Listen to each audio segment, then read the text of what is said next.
क्या विपक्ष जनता के रियल इशू नहीं समझ रहा है क्या?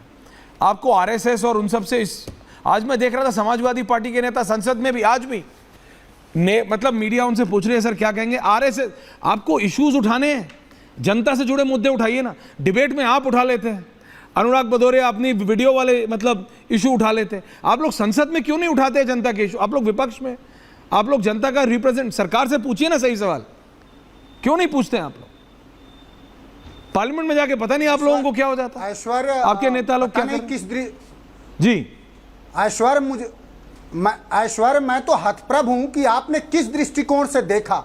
हमारे नेता ने तो बहुत वाजिब सवाल उठाया कि आप अपने उन लोगों को जो आपकी सरकार बचाए हुए उन बैसाखियों को आप पैसा दे रहे हैं, लेकिन जब आपसे पूरे आप जब प्रधानमंत्री कोई नई चीज की है क्या? कहना भी होना प्रधानमंत्री हैं मनोज सिंह जी, आप बात समझिए, आप महंगाई पे उठाइए, आप उठाइए, नौकरियों पे आप उठाइए, युवाओं के लिए क्या है? अरे अगर कांग्रेस की सरकार होती, एक सेकंड मनोज सिंह जी रिलैक्स, आप ही से पूछ रहा हूं, अरे आप ही से पूछ रहा हूं, जा नहीं रहा हूं आपसे यार, आप ही से पूछ रहा हूं, आप ही से पूछ रहा हूं, आप ही जवाब दीजिएगा। मैं बोल रहा हूं कोई नया नवेला, कोई नई थ्योरम इजाद कर दी क्या बीजेपी ने? यार ये प्रॉब्लम है। अरे आप सुनिए तो, बोलते रहे तो जवाब क्या देंगे? अरे तो सवाल तो कर लूं तो पहले, बीजेपी ने कोई नई थ्योरम इजाद कर दी क्या? राजनीति में इससे पहले भी ये हुआ है, इसके बाद भी ये होगा कि विपक्ष कोई अच्छी भाई बात न बोल दे। इस बार, अरे आपसे पूछ रहा हूं, बीजेपी को इस बार जेडीयू और टीडीपी की 2 सपोर्ट के स्टिक्स हैं उसके पास, ठीक है, 2 बैसाखी 2 सपोर्ट स्टिक्स है, जो आपको कहना है कह लीजिए, 2 पार्टी सपोर्ट कर रही हैं, उन्होंने उनको खुश कर दिया पहले साल में ही। क्या इससे पहले नहीं हुआ या इसके बाद नहीं होगा? होगा। पर आप तो मुद्दा उठाइए ना, नौकरियों का, महंगाई का, आप तो उठाइए। देखिए आप नहीं उठा रहे, मैं ये कह रहा हूं सरकार को वहां घेरिए ना जहां घेरने की जरूरत है। अरे हम लोग लगातार उठा रहे हैं, उसको आप दिखाइए ना साहब, आप दिखाइए ना। हम तो शहजाद से पूछ रहे हैं कि देश के प्रधानमंत्री जो कहते थे कि 2 करोड़ रोजगार हर साल देंगे, 2 करोड़ रोजगार हर साल देंगे, वही प्रधानमंत्री 10 साल प्रधानमंत्री रहने के बाद इस देश की सदन में कहे कि हम 10 साल रहने के बाद मात्र 7,21,000 दे पाए। तो आप सवाल करिए ना नरेंद्र मोदी से कि 2 करोड़ हर साल के हिसाब से तो 10 साल में 20 करोड़ होता है, और 20 करोड़ के बजाय आपने 7 लाख दिया, उनके मुंह में जीरा। इस देश में जो रोजगार सृजन है उसके लिए आप कोई प्रबंधन नहीं कर रहे हैं, एफडीआई ला रहे हैं, सब चीजों का निजीकरण कर रहे हैं। निजीकरण इसलिए कर रहे हैं सब संस्थानों का, पब्लिक सेक्टर की कंपनियों को, कि आपको इस देश में दलितों, पिछड़ों, अल्पसंख्यकों को भागीदारी नहीं देनी है शासकीय रूप से, उनके आरक्षण को बैन करना है। यही बात हम लोग कह रहे हैं। इस देश में अग्निवीरों का सवाल किसने उठाया? मेरे तो परिवार में सगे 2 भाई आर्मी में हैं। हमने हजारों बार कहा कि ये जो देश के सामरिक सुरक्षा के साथ जो आप खिलवाड़ कर रहे हैं,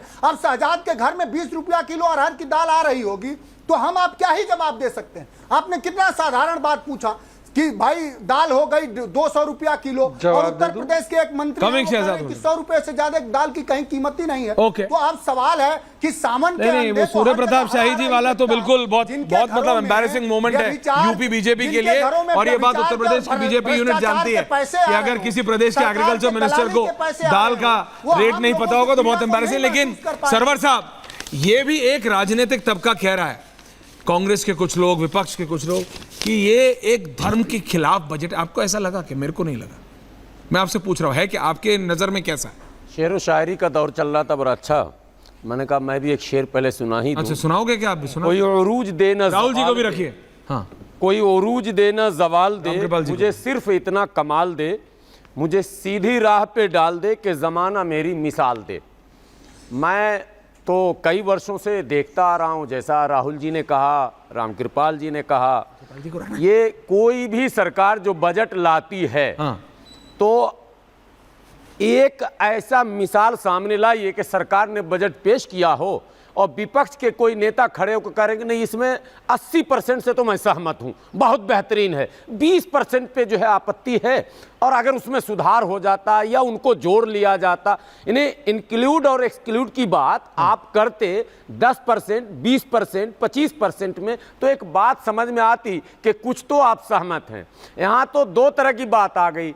एक सवाल आया कि जी कॉपी पेस्ट किया गया, तो कॉपी पेस्ट किया गया तो आपको तो वाहवाही देनी चाहिए कि आपने अनुसरण कर लिया मेरा। वो भी नहीं कर रहे हैं, वो भी नहीं कर रहे हैं। अजय जी आ रहा हूं। तो आपने एक सवाल, ऐश्वर्या जी, आपने एक सवाल उठाया बहुत महत्वपूर्ण कि विपक्ष इशू जो फ्रेम करता है, जब संसद में खड़े होते हैं, इशू अलग है। मैं विपक्ष के नेता राहुल गांधी जी की बात कर रहा हूं, संसद में खड़े होते हैं, सरकार भारतीय जनता पार्टी की, आरएसएस की नहीं है। आरएसएस एक संगठन है और ऐसे अनेकों संगठन भारत में। आप सीधा सीधा प्रधानमंत्री और भारतीय जनता पार्टी और भाजपा या एनडीए की सरकार को कटघरे में लाते, तब हम समझते कि आपने विपक्ष की भूमिका निभाई। आप वहां पर ऐसा माहौल बनाते हैं कि एक वर्ग विशेष को यह संदेश चला जाए कि देखो हमने आरएसएस को भी घेरा, देखो हम फलां के भी खिलाफ हैं। मतलब आपको इससे फायदा होता है क्या? तुम मेरे उस वर्ग को फायदा होता है क्या? तुम मेरे पीछे अजय जी आ रहा हूं। अभी काका जी ने एक बात कही, काका जी ने एक बात कही, क्या कह दिया? सारा विपक्ष कह रहा जेडीयू को दिया, सुनिए, जेडीयू को दिया और टीडीपी को। अजय जी एक मिनट, बहुत इंपॉर्टेंट बात बोलिए, इंपॉर्टेंट बोलिए। जेडीयू को दिया, टीडीपी को दिया, यानी कि अपनों को दिया, सहयोगियों को दिया। अभी सब यही करते थे। काका जी, आपके राष्ट्रीय अध्यक्ष ने टिकट सबसे पहले किसको दिया, जरा लिस्ट बताइए तो। फंस गए, फिर अपने भतीजे को दिया, फिर अपने भाई को दिया, फिर अपने चाचा को दिया। ये तो मानव स्वभाव है साहब। पहले लोग अपनों को देते हैं साहब, ये मानव स्वभाव है। Kaka ji and Sarvar ji on air now, only one message. मानव स्वभाव के विपरीत हमारे राष्ट्रीय अध्यक्ष जी इस देश में ये मानव स्वभाव है। पहले अपनों को देखा जाता है। अरे भाई मैं बिहार का हूं, मैं तो खूब खुश हूं, 58,000 करोड़ मिल गया, मैं तो माला माल हो गया। कैसे बढ़े उनको, मेरे राज्य का तो विकास होगा, मैं तो खुश हूं। सबको बताया क्यों दिया? अरे नहीं सर, मेरे मुख्यमंत्री खुश है भाई, समाजवादी पार्टी ने मेरे उस तबके को मुख्यमंत्री राजनीतिक रूप से सबसे आगे बढ़ाया। Okay, relax now everyone on air. हजारों सालों से Back on everyone. सताया जाता रहा। सुनिए, आपके पास जवाब नहीं है जो उन्होंने पूछा, वो तो तब भी अपने सहयोगियों को दे रहे हैं। आपके नेता तो घर से बाहर ही नहीं जाते परिवार के अलावा। अजय जी प्लीज, काका जी आपको मेरे से बेहतर पता है। सवाल संसद में वो पूछिए जो जनता का है। अजय वर्मा जी आपको शेयर कहना था। शहजाद आ रहा हूँ, रिलैक्स। तो मैं रखूंगा जल्दी जल्दी। अभी देश क्विक आपने बोला था, कह तो रहा हूँ, वो बीच में बोलिए। नहीं बोलेंगे। देश की सरकार के पक्ष रख रहे थे, तो मैं सरकार को और उनको दिखाना चाहता हूँ कि मैं आईना हूं, दिखाऊंगा दाग चेहरे का, जिसे बुरा लगे वो सामने से हट जाए। आईना ही तो नहीं बन रहा, कोई शीशा साफ कर रहा है, कोई आईना बन रहा है। अब सुन लीजिए, हट जाइए सामने से। और रहा सवाल आप कह रहे थे कि साहब टिकट किसे दिया, तो who can survive, best can survive. वो लोग, अखिलेश जी ने टिकट दिया, वो बेस्ट थे, बेस्ट हैं। और आने इसका मतलब उनके परिवार के अलावा कोई बेस्ट नहीं है। अरे बेस्ट है, मेरे उनके परिवार के अलावा कोई बेस्ट नहीं है। 7 जीते हैं अजीत जी, उनके परिवार को तो 4 ही है। ओके, रिलैक्स रामकृपाल जी क्विकली। शहजाद आ रहा हूँ, सुन लिया, जल्दी बोलिए। बजट में बोलिए, जल्दी बोलिए ना। बजट की जहां तक सवाल है सरकार का, देखिए केवल भारत का मतलब बिहार और आंध्र प्रदेश नहीं, यहां 30 स्टेट है और 5 टेरिटोरियम है। ऐसा नहीं होता सरकार बिल्कुल आंख बंद कर ले और उन 2 को ही दे दे। देना चाहिए, ठीक है, लेकिन इसका मतलब ये नहीं। ओके, पॉइंट टेकन, आप रिपीट कर रहे हैं। रामकृपाल जी जल्दी, कैसा जवाब